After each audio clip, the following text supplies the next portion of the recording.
Réussir le DELF, scolaire et junior, niveau B2. Production orale. Leçon 3, activité 1. Le monologue, du pour et du contre. Lisez le document suivant et répondez. Contre la liberté surveillée. Pourquoi s'opposer à la vidéosurveillance si on n'a rien à se reprocher? L'argument est régulièrement avancé par les défenseurs de l'extension des systèmes de surveillance du public et chacun accepte finalement, et même avec quelque indifférence, d'être fiché, observé, repéré, tracé, profilé, sans souvent même en avoir conscience. Mais un principe de justice veut que toute personne soit considérée innocente jusqu'au jour où il est établi qu'elle est coupable. Et l'article 1 de la loi de 1978 précise que l'informatique doit être au service de chaque citoyen.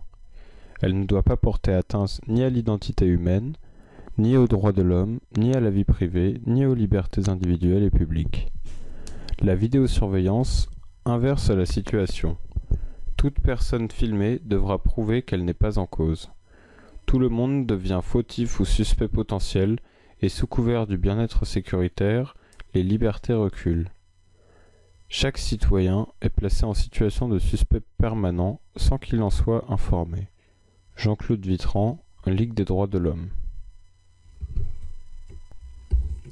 L'indifférence, c'est-à-dire sans vraiment y penser, voire sans en avoir conscience, sans le savoir. Il va donc falloir maintenant trouver l'avis de l'auteur grâce à 4 questions. Tout d'abord, quel est le problème? Quel est le thème traité? Ensuite, quelle est l'opinion de l'auteur de ce texte sur le thème? Et enfin, donner ses arguments. Voyons ensemble le corriger. Première question, quel est le problème? On parle de vidéosurveillance, mais aussi d'une atteinte aux libertés. Et on a plusieurs arguments, des contre-arguments et aussi des arguments. Le problème est donc pourquoi la vidéo porte atteinte, donc nuit, à notre liberté. Deuxième question donc, quel était le thème traité? C'est très simple, on nous annonce le thème dès le début, la vidéosurveillance. Le thème traité est donc l'utilisation de la vidéo pour surveiller, la vidéosurveillance. Enfin, quelle est l'opinion de l'auteur du texte à propos de ce thème? L'auteur de ce texte ne nous donne que des arguments contre la vidéosurveillance. Il est donc totalement en désaccord avec la vidéosurveillance. Voyons maintenant les arguments avancés par l'auteur pour justifier son point de vue. Premier argument, il cite le principe de justice qui veut que toute personne est innocente avant d'être coupable. Deuxième argument, la loi de 1978 qui précise que l'informatique doit être au service de chaque citoyen et non contre les citoyens et qu'elle ne doit pas porter atteinte, donc nuire aux libertés. Troisième argument, la vidéosurveillance inverse cette situation. Maintenant, les gens doivent prouver qu'ils ne sont pas coupables, alors qu'avant, on devait prouver qu'ils étaient coupables. Et enfin, dernier argument, chaque citoyen est placé en situation de suspect permanent sans être informé. On retrouve donc bien les 4 arguments. Tout d'abord le principe de justice, puis la loi sur l'informatique, ensuite la vidéosurveillance qui inverse la situation. Maintenant, on doit prouver qu'on n'est pas en cause. Et enfin, le fait d'être suspect permanent, sans en avoir conscience, sans en être informé. Vous allez maintenant écouter 4 avis, des réactions de celles et ceux qui ont lu ce texte. Il faut les classer en fonction de leur avis, de leur opinion par rapport au sujet. Est-ce qu'ils sont d'accord, en partie désaccord, ou en désaccord total avec l'auteur? Justifier les raisons de votre choix et relever les arguments donnés par les lecteurs. Vous allez maintenant entendre les avis. Écoutez bien. Activité 1, question 5, page 80. Clément. La prévention est quelque chose d'important dans nos sociétés qui deviennent de plus en plus violentes. Et comment prévenir? Je ne suis pas d'accord avec l'auteur de l'article. Je pense qu'il est important de se donner les moyens de garantir sa sécurité, même au prix de quelques concessions concernant la liberté. Par contre, là où il faut être vigilant, c'est sur l'usage qui peut être fait des données filmées ou informatisées. Il faut donc des garanties que ces données ne seront pas plus tard utilisées contre des innocents. Nous avons des exemples dans le passé. Léa. Merci de prendre mon appel. Je voudrais réagir à l'article de Jean-Claude Vitran. Les idées qu'il avance sont très intéressantes et il a raison de demander d'être vigilant. Par exemple, si on est passé par hasard par un endroit où un meurtre a eu lieu, il faudra prouver qu'on n'y est pour rien. Il a raison, mais en même temps, comment faire pour retrouver l'auteur ou les auteurs de violences s'il n'y a pas de traces? Et puis, dans des situations dangereuses, il faut savoir prévoir. Et la vidéosurveillance a avant tout une fonction de prévention. Jérôme. Nous sommes dans un pays où il y a très peu de vidéos dans les rues, si on compare avec d'autres pays. Mais les choses vont changer, heureusement.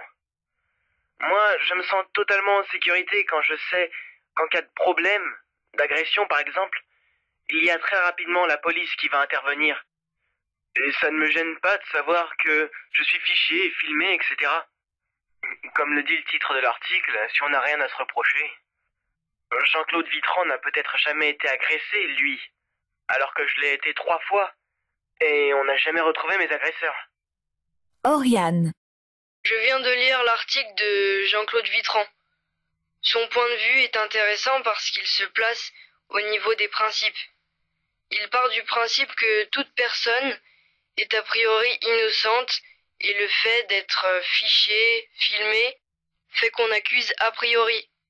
On met sur le même plan ceux qui n'ont rien fait et ceux qui sont coupables d'un acte grave.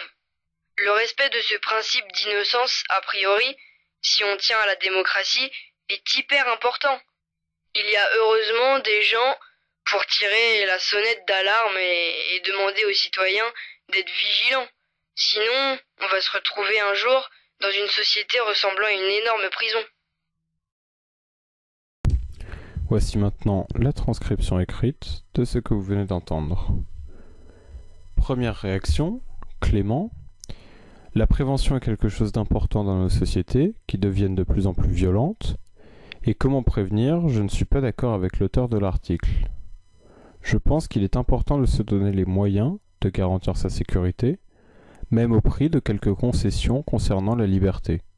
Par contre, là où il faut être vigilant, c'est sur l'usage qui peut être fait des données filmées ou informatisées. Il faut donc des garanties que ces données ne seront pas plus tard utilisées contre des innocents.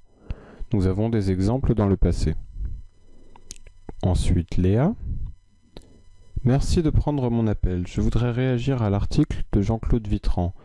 Les idées qu'il avance sont très intéressantes et il a raison de demander d'être vigilant.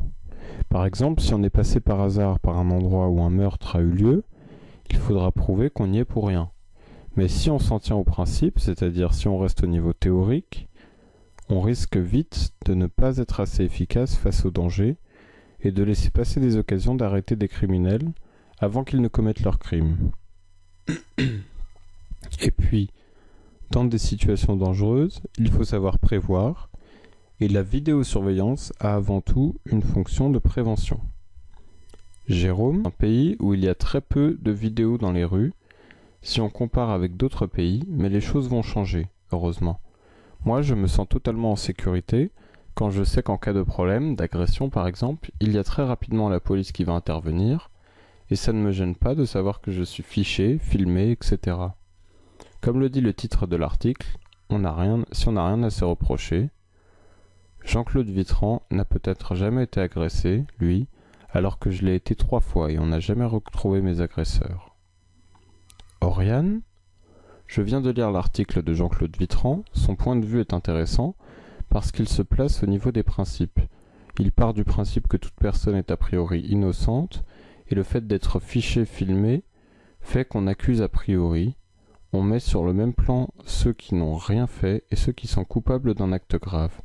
Le respect de ce principe d'innocence, a priori, si on s'en tient à la démocratie, est hyper important.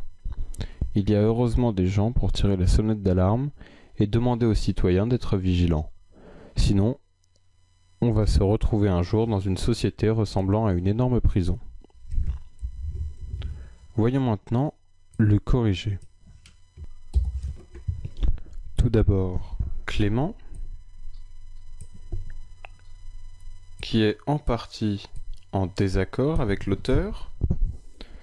En effet, il dit « Je ne suis pas d'accord avec l'auteur de l'article », clairement, mais il nuance son propos.